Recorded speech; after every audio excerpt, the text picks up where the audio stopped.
Good afternoon, professor and classmates. As you already know me, my name is Gabriela Clavijo, and today I'm pleased to introduce you to my culture, to my country, Bolivia.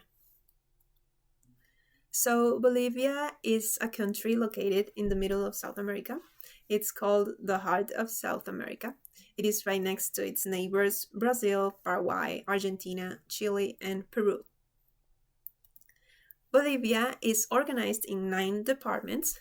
Here is our flag too. Um, Bolivia is a country that has an accentuated cultural richness. This is reflected in its customs and dances to its particular geography.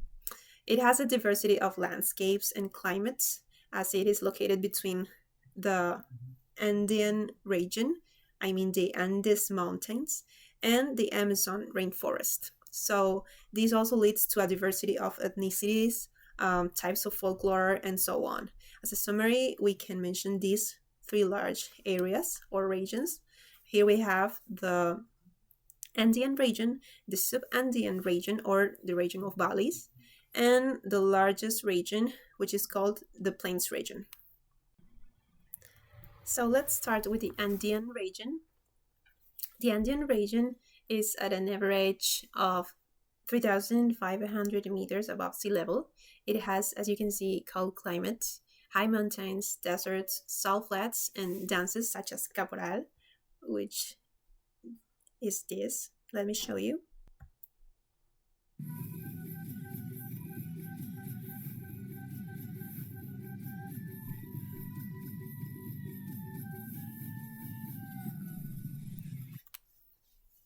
Now, here we have a picture of Salar de Uyuni, which is the Uyuni Salar Flat. It's the largest in the world. And here are more pictures and a short video of Diablada, which is called the Devil's Dance.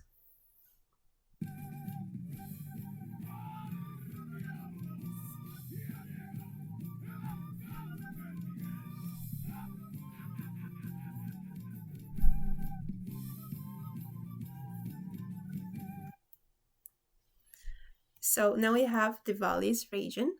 This region is at an average of 2,000 meters above sea level. It has temperate climate, rich gastronomic, as you can see, variety of vineyards and rivers. The typical dance here is the cueca. Here is a little bit of cueca.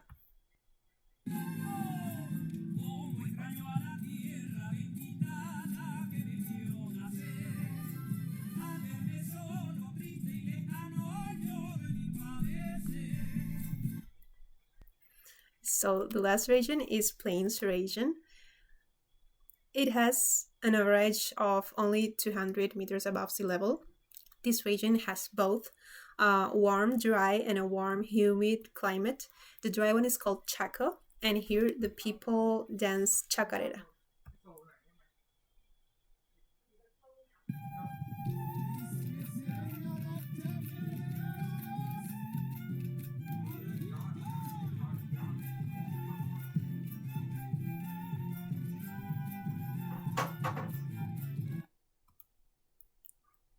Now we have the warm, humid climate. Here are some pictures and the dance of Carnavalito.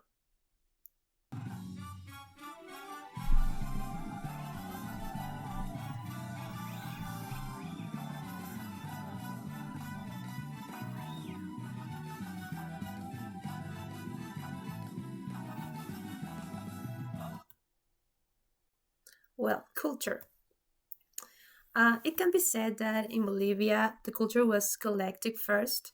However, as the years go by, it is becoming as increasingly individualistic society as cities have been growing. So, even so, Bolivia is a country that has a high context culture. The customs of belonging a group have not been lost, and every weekend, family and friends seek to meet together. Now, on the street and in public places, people is very kind. Who are you looking for? Or are you lost? How can I help you?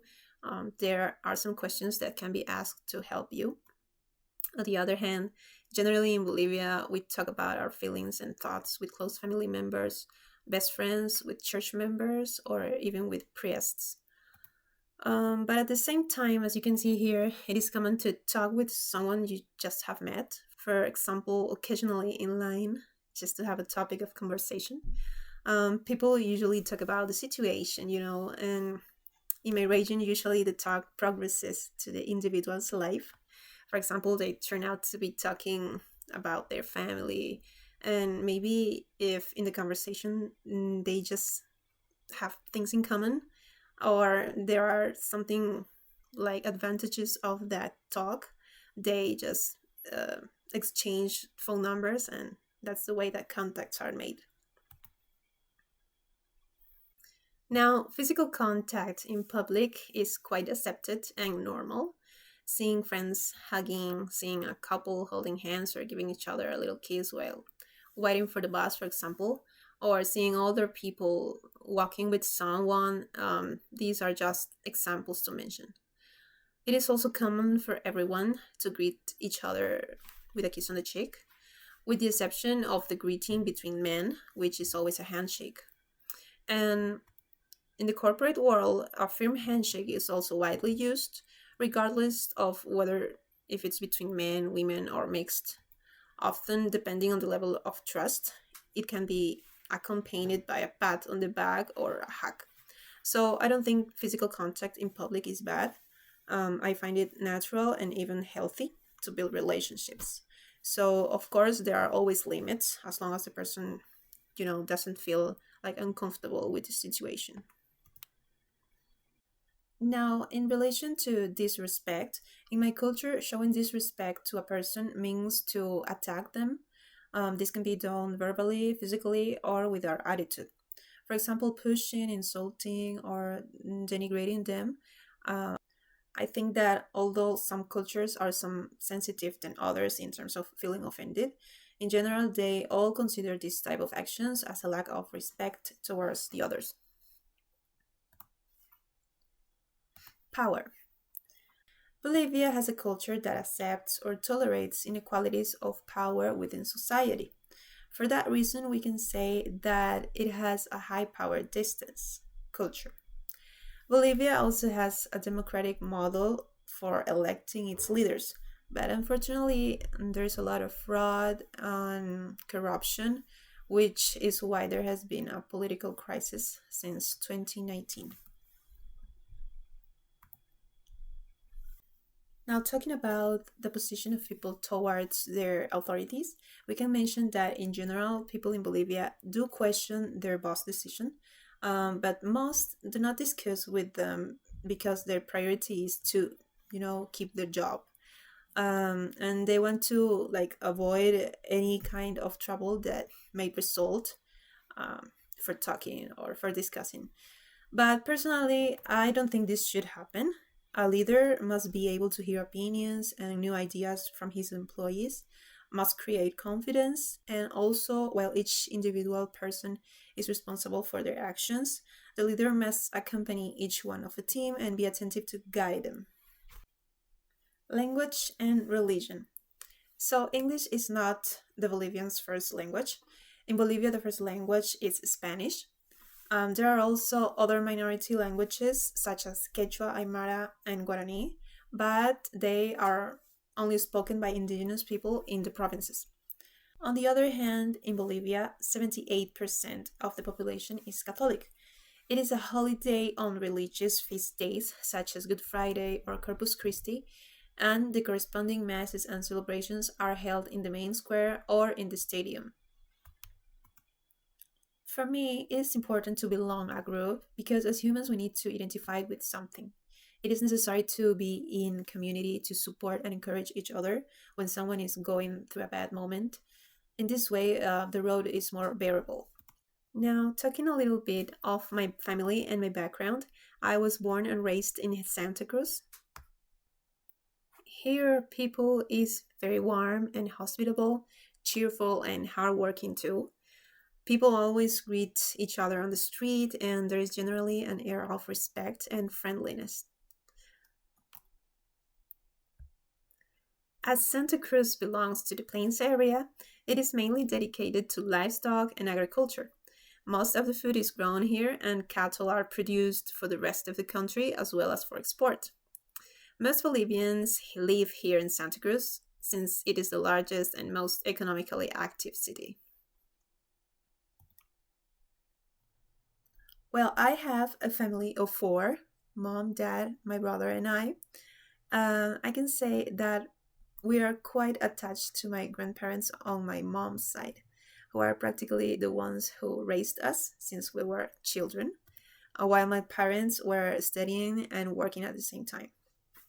The values instilled in us by our grandparents, above all others, have been those of family unity. Regardless of circumstances, we must always seek forgiveness, unity, happiness, trust, and so on. In my family of four, there is no one defined who carries the status. Mom and dad have the same authority, and there is no gender roles or anything like that. Everybody just helps like the way that they can. Also, the value of education in my family is very important. My grandfather has been an excellent professional petroleum engineer with a lot of knowledge. He was a very important person. Meanwhile, the oil boom in my country was developing since 40 years ago.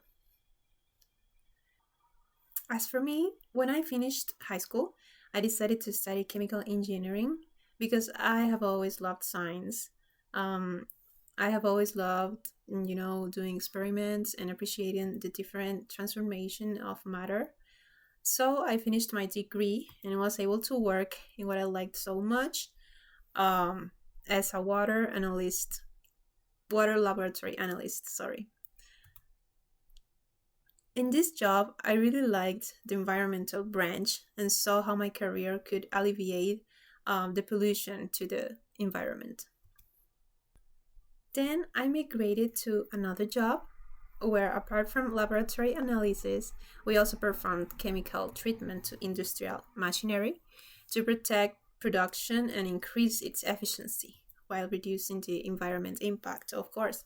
All this made me fall in love even more with my career. So I wanted to have more engineering knowledge, and that's why I looked for an abroad program, and I found Centennial College with its program about renewable energy. So I moved with my husband, who is a chemical engineer too. We moved to Canada and we arrived in Toronto in December 2024. So, personally, throughout my immigration process and at the time I've been here in Canada, I did not feel like discriminated against. But I did experience a form of cultural shock once I arrived here to the country. When I greeted people, they did not respond, such as the service staff, let's say at the airport or on the bus, or when I entered to a room and there were people there, they did not respond to my greeting. So they simply look at me or did not even acknowledge me at all. So this was particularly disconcerting for me, as in my country this would be considered as a bad manner.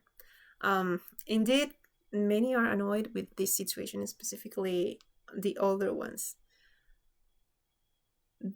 Therefore, I understood that Canada has a low context culture, as it is culturally diverse, and in some cultures, it is not so common to greet and talk with strangers.